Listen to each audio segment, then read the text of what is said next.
জানেন যে বিজিবি সীমান্তে আমরা অতন্ত্র প্রহরী হিসেবে কাজ করি। সেটার পাশাপাশি দেশের যে কোনো মুহূর্তে আমরা আইন শৃঙ্খলা রক্ষার জন্য মোতায়েন হই।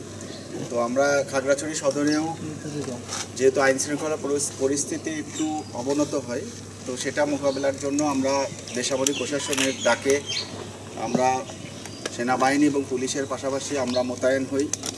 এবং আমরা 27 তারিখে যখন আমাদের এখানে আইন শৃঙ্খলা পরিস্থিতির ব্যাপক অবনতি ঘটে, তখন আমরা আমাদের সর্বোচ্চ শক্তি দিয়ে আমরা মোতায়েন হই এবং আমরা খাগড়াছড়ি সদর এবং আমাদের এখানে যে আপনারা দেখছেন স্বনির্ভর বাজার এলাকা, যেখানে পাহাড়ি এবং বাঙালিদের দোকানপাট রয়েছে, এই এলাকায় আমরা মোতায়েন হই। তো এখানে ব্যাপক ভাঙচুর চালানোর একটা প্রস্তুতি নেওয়া হয়। তো সেখানে আমাদের বিজিবির খুব দ্রুত পদক্ষেপের কারণে এই এলাকায় আমাদের নাশকতা সৃষ্টি করতে তারা সক্ষম হয়নি এবং আমরা পাহাড়ি বাঙালিদের মধ্যে যে সংঘাত, এটা আমরা অনেকাংশে প্রতিহত করতে সমর্থ হই।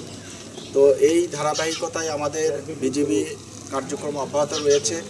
আমরা খাগড়াছড়ি সদর এবং আমাদের এর আশেপাশের এলাকায় আমাদের বিজিবির প্রায় 10 প্লাটুন সদস্য মোতায়েন আছে এবং স্ট্যান্ড বাই হিসাবে আরও 4 প্লাটুন সদস্য মোতায়েন রয়েছে। এবং গতকালকের ঘটনাও আপনারা জানেন যে গুইমারাতে আমাদের বিজিবি সদস্য এবং সেনাবাহিনীর ওপরে ইট পাটকেল নিক্ষেপ করার প্রেক্ষিতে আমাদের বিজিবির 4 জন সদস্য অফিসার সহ 4 জন সদস্য আহত হয়েছে। তো এই কারণে সার্বিক পরিস্থিতি এখনও নিয়ন্ত্রণে আমাদের রয়েছে।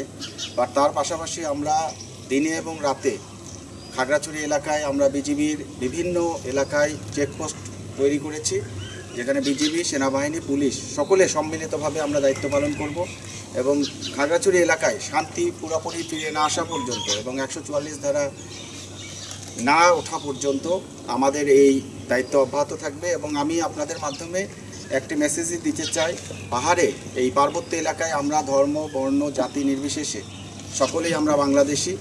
তো আমাদের সকলের দায়িত্ব হবে এই এলাকার শান্তি সম্প্রীতি বজায় রাখা এবং এই পার্বত্য এলাকায় যাতে আমরা সকলে শান্তিতে সুন্দরভাবে বসবাস করতে পারি সেটা নিশ্চিত করা। এবং সেই লক্ষ্যে আমরা বিজিবি সর্বোচ্চ শক্তি নিয়োগ করব এবং আমরা সিভিল প্রশাসন সহ সেনাবাহিনীর পাশে আমরা আছি এবং আমরা সার্বক্ষণিক দিনে এবং রাতে আমাদের দায়িত্ব পালন করে যাচ্ছি। আপনারা আসলে আমি যেটা বলেছি আমার বক্তব্যে যে বিজিবি আমরা সীমান্ত রক্ষার দায়িত্বে নিয়োজিত আছি, পাশাপাশি আইন শৃঙ্খলা রক্ষাও করে যাচ্ছি। তো আমাদের এই পার্বত্য এলাকায় যে কিছু মহল তারা ষড়যন্ত্র করে অথবা বিভিন্ন কারণে এই এলাকাটাকে অস্থিতিশীল করার চেষ্টা করছে, তো এটা প্রতিহত করার জন্য বেসামরিক প্রশাসন, সেনাবাহিনী যেভাবে আমাদেরকে সহযোগিতা চাচ্ছে আমরা তাদের পাশে আছি। এবং অবৈধ অস্ত্র উদ্ধারের ক্ষেত্রেও যখন বিভিন্ন ধরনের স্পেশাল অপারেশন পরিচালনা হয়, বিজিবি সেনাবাহিনীর সাথে থাকে।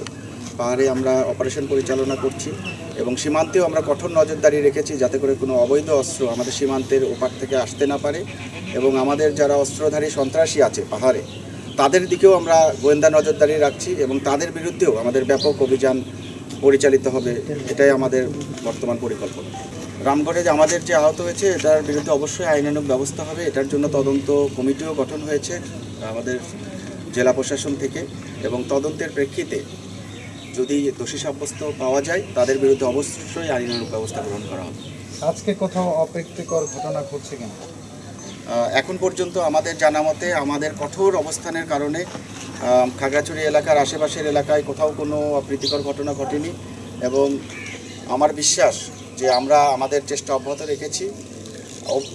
যে অবরোধ ডাকা হয়েছে অবরোধটিও অতি দ্রুত এই এলাকা থেকে এটা প্রত্যাহার করা হবে এবং আমরাও 144 ধারা প্রত্যাহার করে নেব যদি অবরোধ প্রত্যাহার করা হয় এবং সেই ক্ষেত্রে এলাকা শান্তি শৃঙ্খলা আবার স্বাভাবিক হবে বলে আমি আশা করি। আসলে আমরা কিন্তু এই পার্বত্য এলাকায় বিজিবি, সেনাবাহিনী, আমরা সার্বক্ষণিক এবং বেসামরিক প্রশাসন আমরা চেষ্টা করে যাচ্ছি যে পাহাড়ি বাঙালি কোনো ভেদাভেদ যেন না থাকে, সবার মধ্যে একটা সুন্দর সম্প্রীতি এবং শান্তি বজায় থাকে। এই জন্য বিভিন্ন ধরনের প্রোগ্রাম, বিভিন্ন ধরনের প্যাসিফিকেশন কার্যক্রম আমরা পরিচালনা করে থাকি। আমরা শুধু পাহাড়ি বাঙালি কোনো ভেদাভেদ করি না, যখন যে কোনো সাহায্যের জন্য এগিয়ে আসে আমরা সকলের জন্য সমানভাবে আমরা কিন্তু এগিয়ে যাই। তো আমরা আমাদের প্রচেষ্টা অব্যাহত রেখেছি এবং আরও রাখবো ইনশাল্লাহ, যাতে করে পাহাড়ি বাঙালিদের মধ্যে এই সম্পর্কটা আরও সুসংহত হয় এবং আরও দৃঢ় হয় এবং আমরা সবাই যেন পার্বত্য এলাকায় শান্তিপূর্ণভাবে এই এলাকার উন্নয়নের জন্য কাজ করতে পারি। সোশ্যাল মিডিয়াতে অনেক কিছু প্রচার হয় যেটার কোনোটাই আসলে বাস্তবসম্মত নয় বা সত্য নয়।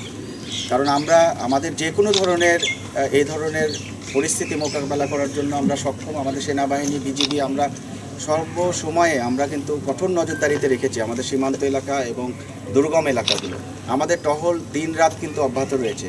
তো এই ধরনের কোনো তথ্য আসলে আমাদের কাছেও নেই, এবং এই ধরনের তথ্য যদি সোশ্যাল মিডিয়াতে প্রচার হয়েও থাকে, এটা আমাদেরকে বিভ্রান্ত করার জন্য, ভীতি সৃষ্টি করার জন্য। বাট আমরা অলওয়েজ প্রস্তুত আছি যে কোনো পরিস্থিতি মোকাবেলা করার জন্য, এবং এই ধরনের কোনো পরিস্থিতির সংবাদ আমাদের কাছে নেই।